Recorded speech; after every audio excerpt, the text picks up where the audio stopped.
Hello, welcome to Aaron's Game Room. I'm Aaron as always, and last weekend or weekend before last, I feel this is on Monday, so it definitely wasn't yesterday. Weekend before last was TokenCon, and I've talked about TokenCon before. In fact, I think I usually do one of these videos after TokenCon. So yeah, this year's no different. I just want to talk about what we did at TokenCon this year. For those of you that may not know what TokenCon is, you should know. It is the local board game convention in my area, Oklahoma. I'm from Oklahoma. This has been around various places around the OKC metro. For the past few years, it's been in Midwest City. But yeah, TokenCon is the, as far as I know, only exclusively board game convention in Oklahoma. There are other like tabletop related conventions that either have like tabletop aspects to them. You know, there's certainly a lot of board games, like a board game room and everything at like SoonerCon and stuff. And I know there are some other ones like Twisted Lords Con and stuff. But Twisted Lords Con, I believe, was a miniatures gaming specifically convention. And there's also, I think, like a D&D related convention. Not that these conventions don't have some normal board games at them, but TokenCon is very specifically targeted at like tabletop gaming as a whole, with a bit of a focus towards like board and card gaming with miniatures and D&D stuff having areas there, but the focus kind of more being on your actual board games you would play, you know, your Catans and Azules and Potion Explosions and yada yada. Anyway, I've been already rambling. We just started this thing. Like I said, we go to TokenCon every year. We have been going literally every year since it first started, funny enough. They're kind of responsible for what got us into all of this board game designing stuff that we do. And if you haven't heard the story, when I first had my second game idea that I worked on, the first one that we really liked and we're like, hey, maybe we should take this out somewhere. Right about that time, we started seeing ads for the very first TokenCon, and we're like, well, that seems like the place to go do it. Yeah, let's take it out to this TokenCon place and see what happens. And, you know, the rest is history from there. But, yeah, we attended the first year as just general guest, going for, like, a little indie playtest, like, event they had there. And then every year after that, we've actually, like, purchased a booth and gone as vendors to the convention. And it's always great. Honestly, it's one of our favorite conventions of the year every year. For a long time, it was like the big one we were going to each year. Even though it was never really that big, it was for us, it was always a big one to go to. Because we tend to hit a lot of smaller conventions. We're trying currently to hit bigger conventions. In fact, this year we're going to be going to Geekway to the West. So that's certainly the biggest one we've ever gone to before. But even still, TokenCon has been just growing and growing and growing. It's been a fantastic experience over the years, watching these guys get to grow and all that. I mean, from the tiny little thing they were the first year we went to what they are now, it's crazy. Every year they tend to grow by a good 100, 200 or so people every year as far as attendance. I think the attendance this year was around 1,500. Which, you know, I know, again, isn't huge, but it's a lot for indie guys like us. And either way, like, I really love the size of this con. It's always been really great. This con very specifically seems to want to have a really strong focus on community, and they've always been very supportive of the indie game scene and all that. In fact, if I haven't mentioned this in an older video, basically, me and another local game designer, we're kind of the ones in charge of sort of our own little chunk of the convention. As I said, they've always tried to like be supportive to indie game designers. The first year we ever went, most of the like outside of the vendor hall, there was like a little vendor area, and then there was the like designer section, and the designer section was all like local people, and so like that's always been a good chunk of the like vendor, the exhibitors there. And as it's grown, that hasn't changed too lot. There are, you know, tons of local stores on, but also just a lot of local designers, or just indie designers in general, not always to say local. There's always some great guys that end up coming up from Texas. We have friends over in a group called Blue Gear Games and Dragon Phoenix Games. They're both Texas-based indie designers that love coming up. Always love seeing those guys. But the con's always just been very welcoming and supporting of indie people. And like I said, even going back, that was always the thing. I believe Dave from Absurdist Productions, he was the guy who was kind of given in charge of that little indie playtest event. I think it was the first year. If not, it was definitely my second year. He was sort of given that little event to control. And that has sort of ballooned along with the convention to now being a section called the Demo Zone. You might recognize it from other conventions as like the Unpub Room or something like that. I think when I was at BGG Con, it was called Unpub. But yeah, basically something like that. A handful of tables that just kind of gets bigger and bigger each year, where literally all con long, there's just several different play tests of either unpublished upcoming games or a few published like indie games, local indie games being shown off there. To maybe they don't have a booth quite big enough to show it off at, so you set in some playtest times at some of the demo zones for people to come check them out, and then go to your booth and buy stuff. But that's what's been ballooning, and a few years ago, basically, Mike and Paul, who run the convention, just kind of asked Dave and Liz and I if we just wanted to kind of take over that area and handle the planning for that stuff. So yeah, it's super good. We super love helping this thing out. It's an awesome time. And this year was no exception. In fact, this year, I'm feeling particularly proud of how this year went for us. We made about $1,000, which, again, isn't a lot. But for us, that's huge. And it's huge for us for a few different reasons. One, it's a little more than we made last year, which is great. It's fantastic. And I think what makes that even more impressive for us is that some things compared to this year and last year that were different. One, we didn't have anything new to sell this year because of, Commander-in-Chief over here's tariffs that he wants to put on because he doesn't seem to understand the one thing he's supposed to be good at, money. Doesn't seem to understand how that works. Because of tariffs, we weren't able to produce a new game last year. Not getting into all this, obviously, China is just the place where you make board games. If you want to argue with me, you're just wrong. Go do some research. I'm sorry. You're just wrong. We're not doing this here. TokenCon. Because tariffs, we couldn't produce anything last year. So that means coming to this year, we didn't have any new games to sell. We still had the same ones we had last year. We had Rondel, we had The Cure, Gemblems, Button Mashers, and Mini Meeple Melee, of course, all of its expansions.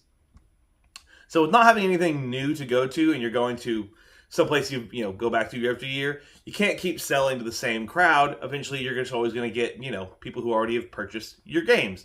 You end up sort of saturating the market. It's just the reality of it. You have to either have new things to sell to the same people, or you have to go to new people who haven't got your stuff yet. It's just the way it goes. And yes, the con is getting bigger every year, so there are always new people to sell to. I can tell you that clearly a lot of people that were buying our stuff were not necessarily new people, because I recognize them from all the years ago. It's a very nice, tight-knit community. You do recognize a lot of the same people year after year, and honestly, I love that part of it. The fact that we were going in with nothing new and we still managed to make a little more money than last year, amazing to me. It was really, I couldn't believe that that's how it played out, especially because another thing we normally do at the convention is normally we go attend the flea market. We're big board game collectors. Outside of frame here, there are so many board games that, we tend to cull our collection about once a year, and we take a bunch of stuff with us to the flea market and usually make a couple $100 or so off of that. Well, the con was a little different this year. They added in a whole extra day because, again, it's getting bigger and bigger, so they're trying to, expand with the people. And this year, instead of it being a 3-day event, they added it to a 4-day event. So Thursday, Friday, Saturday, and Sunday. Stupid me kind of assumed, because the flea market is usually Saturday morning, I just sort of assumed that the extra day wasn't going to affect that, and the flea market would still be Saturday morning. It was not. It was Friday morning, and I just wasn't. I was off getting breakfast somewhere when one of the guys running it messaged me. He was like, "Hey, are you still doing the flea market?" And I'm like, "Oh, man, no, there's no way I could get there in time." I had 10 minutes to get back over there, grab all my stuff set up. There's just no way I could have. So I missed out on the flea market this year, which sucks because I have a bunch of games I need to get rid of now. But that also means we didn't get any money from that, which normally we do, and normally we count into the money we made each year. So the fact that without going to the flea market, we still made more than last year, again, fantastic to us. We are fully aware that the economy is kind of tanking right now. Everything sucks. Gas is crazy expensive. The fact that people would be willing to spend some of their hard-earned money on our stuff. So grateful, can't believe that, it's so humbling to have people, just want to buy your stuff. It's great. So yeah, the fact that, obviously that we didn't get the extra money from the flea market, and times being tough, that we ended up coming out more than last year. So great. So great. I will say that it was offset a little bit. The fact that we didn't go to the flea market was probably pretty much equaled out with the fact that this year we actually got a sponsor. We make a lot of our stuff through a website called The Game Crafter. I've probably said their name so many times on these videos. If you haven't heard, they're a American-based board game manufacturer. They're not set to do like large-scale printing. You're not going to print off, a few thousand copies of your game with them, and you're certainly not going to do it with the quality and price that you would get from something from China. But what they are fantastic for is their thing is print on demand. Essentially, when you publish a game to their website, if someone looks at it and decides they want it, then they will print off everything for just one copy of the game and send it off to them. So they're a really fantastic resource for that. We've published a handful of stuff through them for that reason. They are fantastic prototyping. Like when we're doing prototypes, the Game Crafter is my first place to stop for bits and pieces I need. But yeah, like the Cure, Gemblems, even Rondel, all of them end up having like components that we print through the Game Crafter. In fact, Gemblems and Rondel, Gemblems and the Cure are specifically published there. So if you don't buy them through us, in fact, we don't have them on our like online store because we just have a link over to the Game Crafter where you can buy them there. And we actually published a few new things on there this year as well. We just announced them at TokenCon. I don't think we announced them a little. One I kind of announced a little earlier if you saw all my videos. We have released Turn. Let me grab that real quick. Hey, if you haven't seen this one yet, again, I did a video a few weeks back. We've published Turn over there on the Game Crafter. The fantastic little tile laying game. I love all the wood design of everything here. And yeah, basically, go to GameCrafter.com. You can click and they'll print you off this box, the tiles, all you need for it, and send it out to you. They're a great service for that. And since we sell so much stuff that was made from them, in fact, they were even the guys we used for our early prototypes of Mini Meeple Melee. Yeah, they were happy to give us a little sponsorship. Basically, that means they sent us a sign that we had kept up at our booth. They sent us a bunch of blank pieces and random bits and everything for the game jam that we host. I'll talk more about that in a little bit. And again, thanks GameCraft for giving us pieces for that. And all we did was make sure we took a few pictures of our booth and everything, get the sign in there. Yeah. They gave us like $300 for that. So that about equals what we end up usually getting from the flea market. So that kind of balanced out there.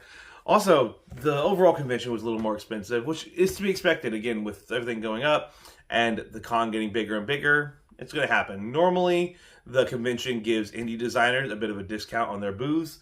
We didn't get that this year, as well as the booths were a little more expensive. So this was probably the most we ever spent to attend the convention, with an extra day at the hotel too. And even still, the fact that we came out with a little bit of profit, again, mind blown. So fantastic.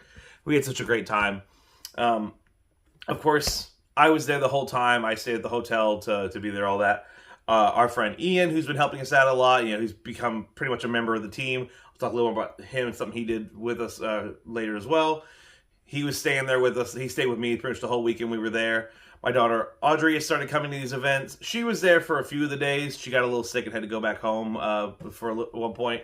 And my wife was there during the day. If you know me or know the videos, you might know that we had a baby earlier this year. So, or not earlier this year, I guess. Now she's almost a year old. Last year. We had a baby last year. She's coming up on a year old now. So, of course, we were able to just throw the baby off on someone for a whole weekend. And we certainly weren't able to have a baby crawling around our booth. So, she would go to school and then get watched by a family member through a good chunk of the day. And then my wife would drive back home at the end of the day to, be a baby. But yes, we had, and we even had another friend of mine, Glendon, come in and help us a little bit. So we had a lot of people there helping us out, which was great. Because like I said, not only are we running our booth, but we're also running the demo zone. Audrey did a great job last year of learning the flow of that, and she continued doing a great job on that this year. Our friend Ian ended up kind of getting pushed over there this year, especially when Audrey to go home sick. And we found that that's also a really great place for him. He's a big personality when he needs to be, and he's a really good barker about stuff. So he kind of took the place of an old friend that used to help us out around that area a few years ago. Our friend Devin used to kind of be the barker for a lot of these indie designer events at TokenCon and even other conventions. He'd come along, and his job was sort of to be the guy that would walk around and like get people's attention, get them to come to the area and play down, or if they showed up, he'd be the one that would sort of greet them. Hey, how's it going? What kind of game are you looking for? Oh, I got this game over here. He was really great at that kind of stuff, and we're finding out that Ian's also really great at that kind of stuff. So maybe the new tag team duo for those areas is going to be Audrey and Ian. I think they handle it really well. As far as our booth, again, nothing new to sell, but we were showing off a bit of new things. Of course, Turn is relatively new. We only came up with the game last year because of the tariff situation. And as far as this version, we just got this in like a few weeks ago. So yeah, this is pretty new to anyone. So we were showing this off, of course, letting people know that this was something they could go buy, letting them know that we, of course, had the upcoming Kickstarter later this year for the nice, pretty, deluxe all-wood version, which hopefully here in about a month or so, I'll have a prototype to show you guys of that. We were also showing off Wanton Destruction. I've talked about Wanton Destruction on this page before. It was sort of the main game we were showing off at TokenCon last year because it was supposed to be our Kickstarter last year. And I think even the year before that. It's been our kind of main show for a while. Sorry. Anyway, we were showing it off because all the art's done now. The art is looking fantastic. We're so happy with it all. I will say one positive of that game not going to Kickstarter last year was we had more time to work on the expansion, and we've certainly expanded the expansion quite a bit, and I really like what we've done with that. So we were doing a lot of showing off those two on their own table, Wanton and Turn. A new thing we did kind of publish as well, other than the print-on-demand version of Turn, is we have also published on the Game Crafter a print-on-demand version of Wanton Destruction. We call it the Appetizer Edition. It's not quite all of the cards that are in the main game.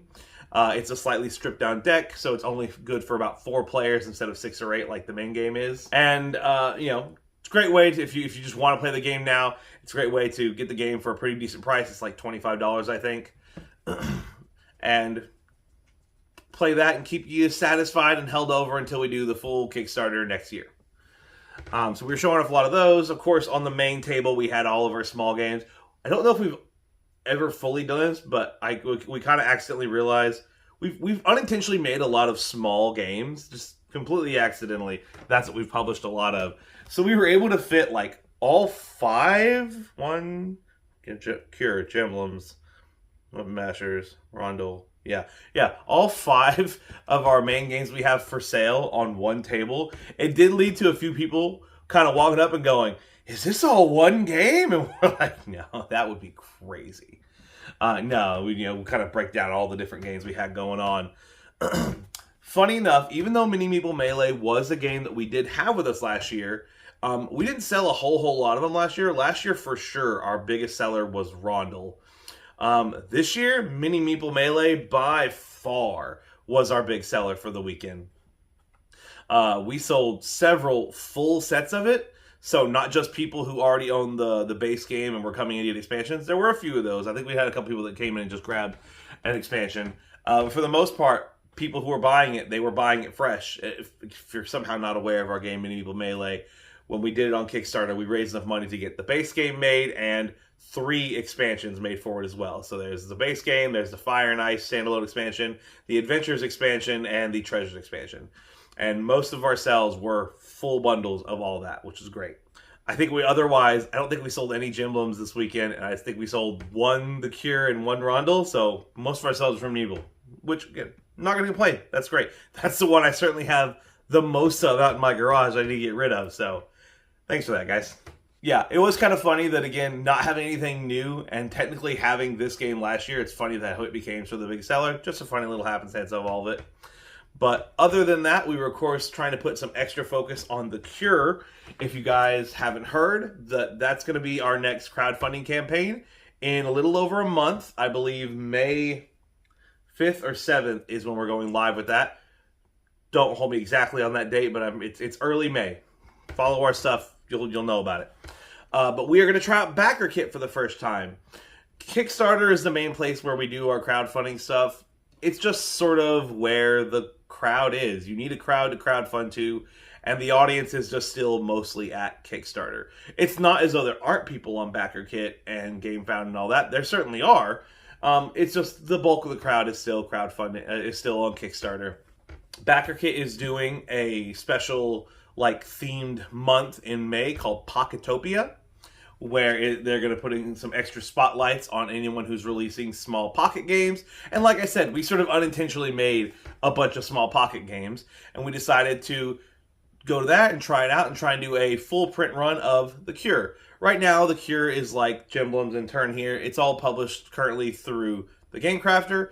And again, while I love the Game Crafter as a resource, they're not the best place for getting your games out in a good price range because they are print on demand. Thus, the price is kind of higher than they would normally cost to make other places.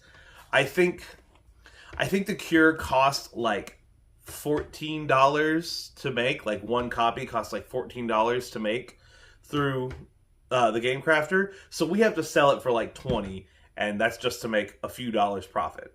Whereas, of course, when you do stuff through, mass production, I think it's going to cost us like $2 or $3 per copy to get them made mass production, which allows us to actually sell some to like retailer stores and all that. Because in case you're not full of the business, you don't sell to retailer stores the same price you sell to your customers. Customers buy MSRP, you sell to them for usually about half of that.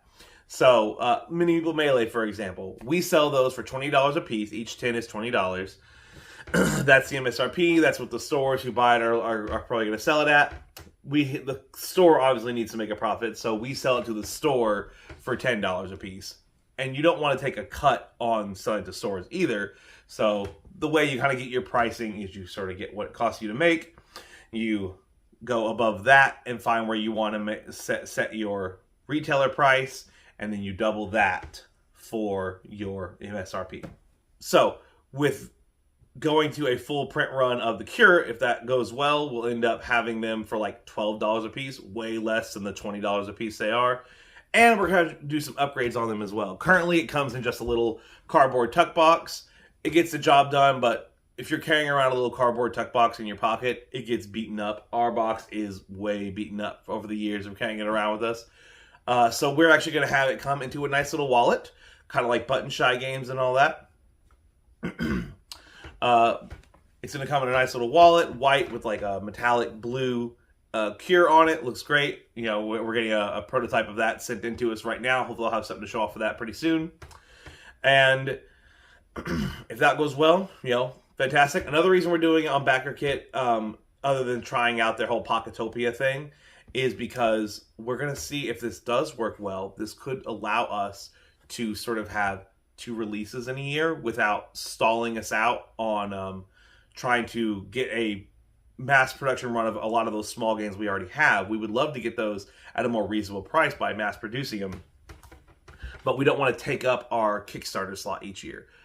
Crowdfunding campaigns, sites aren't going to let you run a bunch of different campaigns all at once. That means they're going to send you a bunch of money and just hope you follow through on all that. You have a lot of people that, scams in the back of the day, and even still now, that people try and use on these stuff.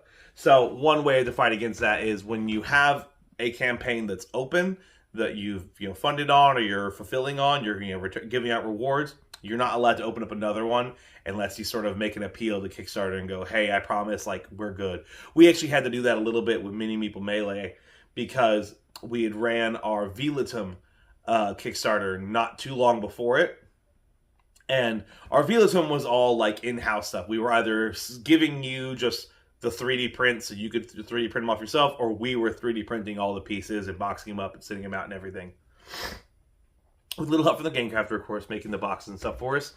But technically, we were still sort of fulfilling the last couple of orders of that one whenever we were starting Mini Meeple Melee. So Kickstarter was like, hey, wait a minute, you got another one over here. And we'd be like, hey, I swear it's good. We just have a couple boxes left. You can look at the campaign. You can see that we've already sent out all the digital stuff, and even some of the physical stuff started arriving. Don't worry. And they'd be like, all right, okay, we'll let you. But yeah, they don't want you running a bunch at once. So we thought if this backer kit thing works out, if the Pocketopia thing works out, that could be a great way for us to finally get mass-produced versions of the Cure, Gemblems, maybe Rondel, and some other new ideas we have as well. Get all these pocket games out without taking up the Kickstarter side of it, which we can do for our bigger projects, stuff that we might need the bigger crowd for. Like this year, for Pocketopia, we're doing the Cure, and for Kickstarter, like I said, we're doing the deluxe make 100 copies of Turn. If you guys aren't quite aware what I'm talking about there, since the game was designed to be all wood, all the tiles wood, all the score tracks, everything can be done with wood and all that. We found a guy in Maryland who's got the right machines for it, laser cutters, CNC machines, yada yada, and he is willing to make us 1,000 copies, not 1,000, 100 copies of the game at what we believe a very reasonable price. So yeah, we're gonna do a Kickstarter for that. If that does well enough, he's ready to do more print runs later if that one does really well. And we might do just chunks of 100 at a time, so the poor guy isn't working himself to the bone, and we can get them out in a reasonable time frame. So yeah, we're gonna try and do 2 campaigns basically in the year on 2 different websites, sort of trying to get around the whole can't run 2 at the same time thing. And if that works, like I said, we've got a bunch of little games that we accidentally kind of made that we can just kind of try that out for a few years. If the Cure works this year, then I think next year we could do Gemblems. The year after that, I believe our main Kickstarter release is set to be Super Combo Rollers. So in junction with that, we could do Button Mashers or Pocket Fighters, depending on which way it kind of goes. Yeah, I think we've got a good chance of making this work. If it all works out, that'd be fantastic. Because honestly, I feel really bad sometimes when we go out to these events, because we've come up with lots of ideas, but we've got so many great ideas that we want to publish that we can only publish stuff so fast that we often have people being like, yeah, I've been playing this game for a few years now. Like, when's it going to come out? Like, oh, I'm so sorry. Like, we're working on it. In fact, probably the biggest one for that this year was our game Grabby Goblins. If you guys haven't heard about Grabby Goblins yet, it's a real-time trading game. It's pit with some extra like mischief and scoring and card swapping happening during like the end of the round. Some bonus stuff, plus like some likes and dislikes all going on with the various types of cards you're trading around. We've been bringing that one out to TokenCon for a few years now. It's been popular at time. People seem to really enjoy it, and every year goes up people asking when we're gonna publish it. After this year's convention, there really weren't any like major fixes I need to see done with the game. I think it's pretty much at a great spot now. So it's pretty much ready to publish, but since we already have the Kickstarter plan for this year, we already have next year Wanton Destruction as our Kickstarter planned, and I mean it's going to be a couple of years so we could even attempt to get it like fully crowdfunded.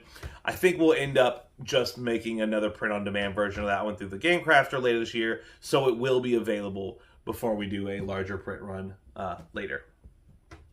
Because yeah, of course, people are like, yeah, I've been playing this for a few years now. Like, when can I get it? And I'm like, a couple years. Like, a couple years is a long time. I'm like, I know. I'm so sorry. But geez, yeah, I mean, I think I've rambled on long enough here. It's been a while. I feel like I've been just yakking. It was a great time. We saw a lot of great people, had a lot of good fun. The game jam was super awesome. The one of the big special guests for the convention as a whole was Scott Brady. He's the designer of Boop, the little cat bed game, as well as oh no, my brain's blanking out. Oh, I'm so sorry, Scott. I'm so sorry. Hughes and Hughes. Whichever way those two go. Hughes and Hughes or Hughes and Hughes. I can't remember the direction of it. I think Hughes and Hughes. As well as several others, but those are like two of his like big ones you've certainly seen in stores everywhere. He was one of the big special guests of the weekend, and he made sure to hang out with us at our game jam. That was super awesome. Hey, Scott, we really appreciate you being there. Real quick on that one, when we do that, we use Jay Cormeyer, the guy who made Mind Management. We use his Fail Faster diary, which has like some dice you roll, and then it gives you things you need to sort of like start out on a game design idea. It gives you a mechanic, a theme, and a constraint you're supposed to try and like fit in. So that's what we use for our game jams. When we rolled them out this year, we rolled up Pick Up and Deliver. Then we rolled out the mechanic of the theme. We wrote the theme, and the first one we rolled was trains, and we're like, well, that's too obvious. We don't want to do trains. Let's make it a little more exciting and switch it up. And we rolled again, and we rolled trains. So the dice had spoken. Fate decided that no, it wanted the theme to be trains. We left it at trains. So pick up and deliver, trains. And the constraint for it, again, we ended up rolling twice because the first one we rolled was playable in less than 60 minutes. And we felt that was kind of a given. Usually at these game jams, people aren't coming up with big, long-term games. You're mostly coming up with games that probably could be played in less than 60 minutes or so. So we wanted to keep it a little more exciting, and we rolled again, and this time we got with no points. So all of our contestants in the game jam had to come up with a game that was pick up and deliver, had the theme of trains, and the winner was not determined by points. Had some fantastic submissions. Some of the ones that really stood out to me, one of the tables was a pair of women that did a really interesting twist on the theme. For trains, they did a game about building a bridal train. The one that falls behind the bride as she walks down. Super unique, super awesome way to hear trains to go, oh, think outside the box, fantastic. Such a cool idea to see that come from the train ones. And it seemed like they thought of a really good game in general. I love the part in their pitch about it where late in the game or some point during the game, the bride does what brides seem to do and have a sudden demand that must be met about hey, also, by the way, I don't just want that material, I want the deluxe version of that material that you now have to run out and try and grab from the stores and everything. And I was like, oh, what a fun little bonus late game twist into the game. Otherwise, there were lots of trains. There was a ghost train. There was some people fighting on a train. There was another issue, one where it was where the train aspect was people training to go sort of fight a boss. That had some pressure luck stuff going on there. That was kind of interesting. Someone did a train version of Sky Team. It was cool to see.